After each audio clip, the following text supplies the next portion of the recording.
My name is Dale Kerrigan, and this is my story. When life imitates art. Orchard Hills is about to go from this to this, because someone plopped a $5 billion airport out in the Wops. And now, in an effort to connect it to the rest of the city, there's going to be a 23-kilometre, $11 billion metro built straight through the middle of this once quiet community. So much serenity.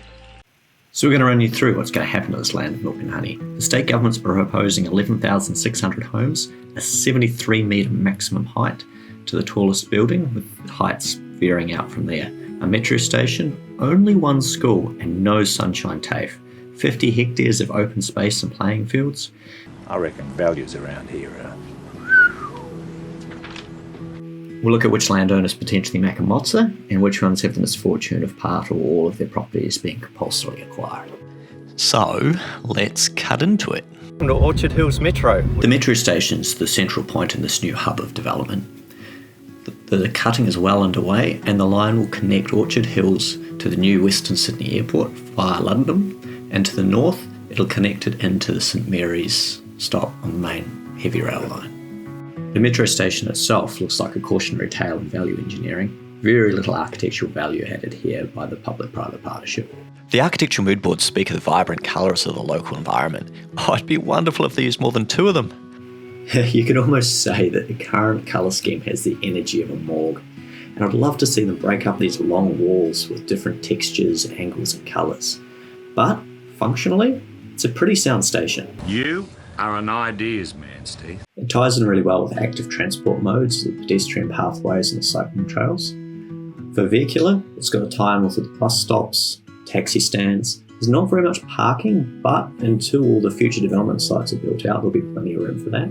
This is what it looks like from a 3D, and you see the pedestrianised pathways and the trees. Really love the solar massing that you can get from polished concrete floors, and the timber roof looks really good. You see it's a real attempt to get a good natural ventilation through. In terms of lifting, you've got the main escalators, and then accessible lifting at either end of the platform. Platform's nice and long for everyone waiting on the metro, and then, well, the ventilation tower, it's never going to look that beautiful, is it? The rolling stock's currently in testing. It's being provided by Siemens, and apparently it's just a little bit wider to allow for luggage carrying. Personally, I love the fact that this line's been built around my duty-free purchases. But what am I supposed to do with my goon once I make it to St Mary's? Because the rest of the network, those trains ain't built for this.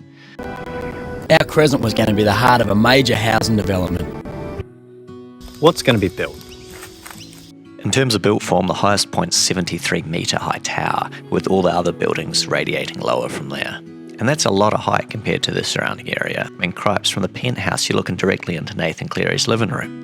This is a lot more height than the planning for places like Parramatta North that has all the existing infrastructure, whereas out here everything's going to be built from scratch. Schools and education. One bit we're a bit concerned about is the schooling. It looks a little underdone. From 11,600 dwellings, you'd expect about 25,000 residents and about 2,000 K to 12 range. Now, usually the state schooling system only accommodates about 2/3 of those students, allowing the private and non-for-profit schooling system to pick up the rest. But the planners haven't allowed any land for this. So, if you know someone who has or yourself have a bit of land, a couple of hectares in size, in or close to Stage 1A, please reach out. We'd love to put you in contact with an appropriate education provider. So getting into the money side of things, remembering this is a YouTube channel that does silly memes and should not be relied on as financial advice, we'll give you a few general rules about things. Essentially, the more resi you're able to build, and it will be resi because most of the industrial and commercial will be down close to the airport, the more you can build and the sooner you can build it, the higher the land value.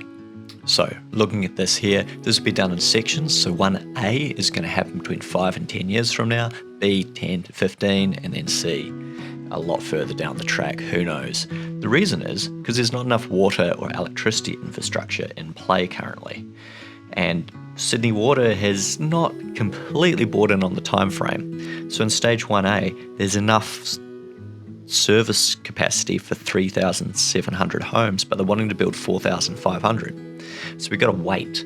And out the back, looking up at the power lines. So any developer wanting to be a first mover at Orchard Hills is really going to have to do their homework on water and electricity availability. Otherwise, they can get stuck with a bit of land they can do nothing with and stuck paying the interest rates for a long time. Looks like there's been a couple who may have already made that folly. Now, when it comes to breaking this render down and seeing what you can actually do around the place, this green area here is recreational and parklands. Red is residential, darker red, more dense residential being permitted. Purple is mixed use, which in this case will essentially be residential with a little bit of a retail main street. SP2 is infrastructure, so this one here is the school. The others are mainly drainage swales, and then the lines are roads. Here we're looking at maximum permitted heights. Think 3.5 to 4 metres per floor. And we're allowed maximum of 73 metres on the highest building. Now that's comparable height to Parramatta's headquarters for Sydney Water, to give you a bit of an idea of comparables. So if you're a landowner in here who does want to sell at some point, you may want to put a submission in here if you're on the edge of one of the colours to try get a higher maximum height and floor space ratio out of your property, because it will have a flow-on effect to value of the land that you may be able to get. And then you just got to push to try get infrastructure as soon as possible. The green area will be townhouses. Yellow and light brown will be kind of walk up, and then darker brown all the way through to the purples and pinks go from low rise to high rise apartments. Now, if you're on the other side of the ticket and you're getting compulsorily acquired, here's a few of the basics of the compulsory acquisition process that you need to know. The most important thing is to seek out good advice if you're unsure or have questions about anything. It's completely normal to go through the full gambit of emotions when being informed that your home is going to be compulsorily acquired by the state government. It is a process, and you're not obliged to take the first offer.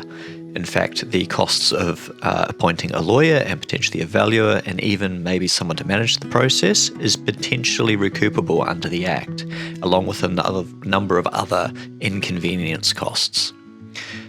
The government can also only take the land that they require, so if you can show a way that they can come to the same outcomes by taking less land, that's another thing that's worth going back on.